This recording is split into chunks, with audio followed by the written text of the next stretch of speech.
रक्षाबंधन क्या है? क्यों मनाते हैं? आखिर भाई को ही क्यों बांधते हैं राखी? और यह त्योहार कब पड़ता है? तो मित्रों, चलिए इस वीडियो में जानते हैं कि रक्षाबंधन क्या है। आप लोग वीडियो के लास्ट तक बने रहिए और इस वीडियो में आपको बहुत ही रोचक और अच्छी जानकारी मिलेगी। आइए वीडियो को शुरू करते हैं। रक्षाबंधन भारतीय धर्म संस्कृति के अनुसार रक्षाबंधन का त्योहार श्रावण माह की पूर्णिमा को मनाया जाता है। यह त्योहार भाई बहन को स्नेह की डोर में बांधता है। इस दिन बहन अपने भाई के मस्तक पर टीका लगाकर रक्षा का बंधन बांधती है, जिसे राखी कहते हैं। यह एक हिंदू व जैन त्योहार है जो प्रतिवर्ष श्रावण मास की पूर्णिमा के दिन मनाया जाता है। श्रावण सावन में मनाए जाने के कारण इसे श्रावणी, सावनी या सलूनो भी कहते हैं। रक्षाबंधन में राखी या रक्षा सूत्र का सबसे अधिक महत्व है। राखी कच्चे सूत जैसे सस्ती वस्तु से लेकर रंगीन कलावे, रेशमी धागे तथा सोने या चांदी जैसी महंगी वस्तु तक की हो सकती है। रक्षाबंधन भाई बहन के रिश्ते का प्रसिद्ध त्योहार है। रक्षा का मतलब सुरक्षा और बंधन का मतलब बाध्य है। रक्षाबंधन के दिन बहनें भगवान से अपने भाइयों की तरक्की के लिए भगवान से प्रार्थना करती है। राखी सामान्यतः बहनें भाई को ही बांधती हैं, परंतु ब्राह्मणों, गुरुओं और परिवार में छोटी लड़कियों द्वारा सम्मानित संबंधियों जैसे पुत्री द्वारा पिता को भी बांधी जाती है। कभी कभी सार्वजनिक रूप से किसी नेता या प्रतिष्ठित व्यक्ति को भी राखी बांधी जाती है। रक्षाबंधन के दिन भाई अपने बहन को राखी के बदले कुछ उपहार देते हैं। हिंदू धर्म के सभी धार्मिक अनुष्ठानों में रक्षा सूत्र बांधते समय कर्मकांडी पंडित या आचार्य संस्कृत में एक श्लोक का उच्चारण करते हैं, जिसमें रक्षाबंधन का संबंध राजा बलि से स्पष्ट रूप से दृष्टिगोचर होता है।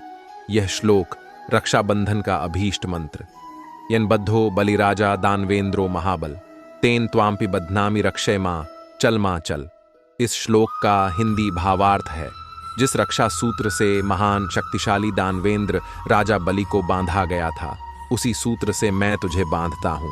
हे रक्षे राखी, तुम अडिग रहना, तू अपने संकल्प से कभी भी विचलित ना हो। प्रातः स्नानादि से निवृत्त होकर लड़कियां और महिलाएं पूजा की थाली सजाती हैं। थाली में राखी के साथ रोली या हल्दी, चावल, दीपक, मिठाई और कुछ पैसे भी होते हैं। लड़के और पुरुष तैयार होकर टीका करवाने के लिए पूजा या किसी उपयुक्त स्थान पर बैठते हैं। पहले अभीष्ट देवता की पूजा की जाती है। इसके बाद रोली या हल्दी से भाई का टीका करके चावल को टीके पर लगाया जाता है और सिर पर छिड़का जाता है। उसकी आरती उतारी जाती है। दाहिनी कलाई पर राखी बांधी जाती है और पैसों से न्यौछावर करके उन्हें गरीबों में बांट दिया जाता है। भारत के अनेक प्रांतों में भाई के कान के ऊपर भोजली या भुजरियां लगाने की प्रथा भी है। भाई बहन को उपहार या धन देता है। इस प्रकार रक्षाबंधन के अनुष्ठान को पूरा करने के बाद ही भोजन किया जाता है। प्रत्येक पर्व की तरह उपहारों और खाने पीने के विशेष पकवानों का महत्व रक्षाबंधन में भी होता है। आमतौर पर दोपहर का भोजन महत्वपूर्ण होता है और रक्षाबंधन का अनुष्ठान पूरा होने तक बहनों द्वारा व्रत रखने की भी परंपरा है। पुरोहित तथा आचार्य सुबह सुबह यजमानों के घर पहुंचकर उन्हें राखी बांधते हैं और बदले में धन, वस्त्र और भोजन आदि प्राप्त करते हैं। यह पर्व भारतीय समाज में इतनी व्यापकता और गहराई से समाया हुआ है कि इसका सामाजिक महत्व तो है ही, धर्म, पुराण, इतिहास, साहित्य और फिल्में भी इससे अछूते नहीं हैं। राखी कौन किसे बांध सकता है? बहन भाई को या पत्नी पति को? आइए जानते हैं। हमें सबसे प्राचीन दो कथाएं मिलती हैं। पहली भविष्य पुराण में इंद्र और शची की कथा और दूसरी श्रीमद्भागवत पुराण में वामन और बाली की कथा। अब दोनों ही कथा का समय काल निर्धारित करना कठिन है। राजा बलि भी इंद्र के ही काल में हुए थे। उन्होंने भी देवासुर संग्राम में भाग लिया था। यह ढूंढना थोड़ा मुश्किल है कि कौन सी घटना पहले घटी। फिर भी जानकार कहते हैं कि पहले समुद्र मंथन हुआ, फिर वामन अवतार। नंबर 1, भविष्य पुराण में कहीं पर लिखा है कि देव और असुरों में जब युद्ध शुरू हुआ, तब असुर या दैत्य देवों पर भारी पड़ने लगे। ऐसे में देवताओं को हारता देख देवेंद्र इंद्र घबराकर आर्ष बृहस्पति के पास गए। तब बृहस्पति के सुझाव पर इंद्र की पत्नी इंद्राणी शची ने रेशम का एक धागा मंत्रों की शक्ति से पवित्र करके अपने पति के हाथ पर बांध दिया। संयोग से वह श्रावण पूर्णिमा का दिन था, जिसके फलस्वरूप इंद्र विजयी हुए।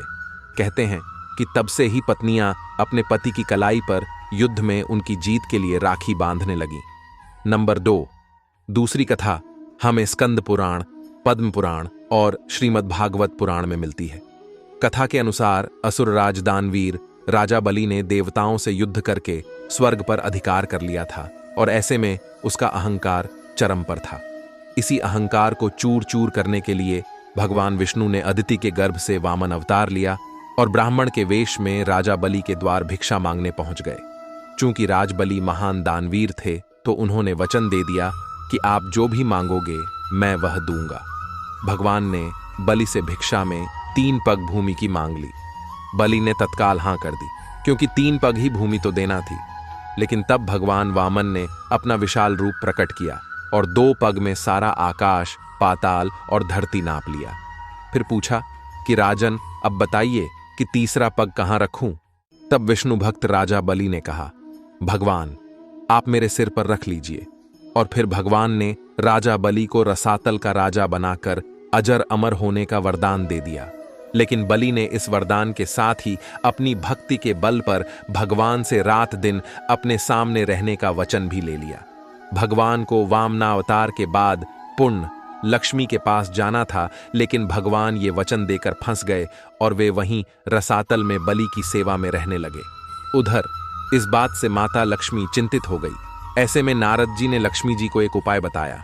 तब लक्ष्मी जी ने राजा बलि को राखी बांध अपना भाई बनाया और अपने पति को अपने साथ ले आईं। उस दिन श्रावण मास की पूर्णिमा तिथि थी। तभी से यह रक्षाबंधन का त्योहार प्रचलन में है। आज भी रक्षाबंधन में राखी बांधते वक्त या किसी मंगल कार्य में मौली बांधते वक्त यह श्लोक बोला जाता है, येन बद्धो बलि राजा दानवेंद्रो महाबल, तेन त्वामनु बध्नामि रक्षे माचल माचल। अर्थात जिस रक्षा सूत्र से महान शक्तिशाली दानवेंद्र राजा बलि को बांधा गया था, उसी रक्षा सूत्र से मैं तुम्हें बांधता बंधती हूं जो तुम्हारी रक्षा करेगा। हे रक्षे, रक्षा सूत्र, तुम चलायमान न हो या आप अपने वचन से कभी विचलित न होना। सदैव प्रसन्न रहिए। आय जो प्राप्त है पर्याप्त है। आय भारतीय स्वतंत्रता संग्राम में जन जागरण के लिए भी इस पर्व का सहारा लिया गया। श्री रविंद्रनाथ ठाकुर ने बंग भंग का विरोध करते समय रक्षाबंधन त्योहार को बंगाल निवासियों के पारस्परिक भाईचारे तथा एकता का प्रतीक बनाकर इस त्योहार का राजनीतिक उपयोग आरंभ किया। 1905 में उनकी प्रसिद्ध कविता मातृभूमि वंदना का प्रकाशन हुआ, जिसमें वे लिखते हैं, हे प्रभु, मेरे बंगदेश की धरती, नदियां, वायु, फूल सब पावन हो। है प्रभु, मेरे बंगदेश के प्रत्येक भाई बहन के ओर अंतःस्थल अविच्छिन्न, अविभक्त एवं एक हो। सन 1905 में लॉर्ड कर्जन ने बंग भंग करके वंदे मातरम के आंदोलन से भड़की एक छोटी सी चिंगारी को शोलों में बदल दिया। 16 अक्टूबर 1905 को बंग भंग की नियत घोषणा के दिन रक्षाबंधन की योजना साकार हुई और लोग भाग गंगा स्नान करके सड़कों पर यह कहते हुए उतर आए, सप्तकोटि लोकेर करुण क्रंदन, सुनैना सुनील कर्जन दुर्जन, ताई निते प्रतिशोध मनेर मतन करिल, आमि स्वजने राखी बंधन। मित्रों, अगर यह वीडियो पसंद आई हो और जानकारी अच्छी लगी तो वीडियो को लाइक कर दीजिए और चैनल को सब्सक्राइब करके बेल आइकन जरूर प्रेस कीजिएगा, जिससे ऐसे ही इंफॉर्मेटिव वीडियो आप तक पहुंच सके।